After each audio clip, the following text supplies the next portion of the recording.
السلام عليكم أصحابتي قالي كوسو dhawaajinayke mar kale maanta waa maalintii labaad ramadaanka soo maanta waxaan ii hayaa cabayo haul like cabayaasha ramadaanka ugu talgalay inaa xirto soo cabayaashanito cabaya hadda aad dalbadin ma ahan cabayaha muxuu ahaa xogo histi waaye waxaa laga keenay qaar Dubai qaarna Soomaali soo marka cabayaashan rawi inaan tuso xirna soo maanta man dhigi kari dukaankaas ka soo gaday because Dubai waxaa laga kala keenay muxuu ahaa Soomaali soo meel laga dalban karna ma ogi laga yaabo dukaanka Soomaalina ka helaysiin waxaanito cabayaashanito so I don't know laakiin waxaa rabaa inaan tuso cabayaasha ugu talgalay ramadaanka inaa xirto soo marka daawasho wacan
hadda marka afurka sameeyna meeshan waxay ugu jirtaa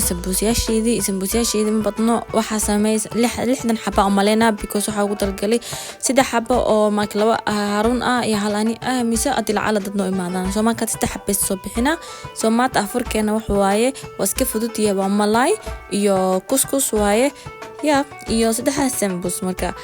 saa u karinayaan tusaa marka afur wanaagsan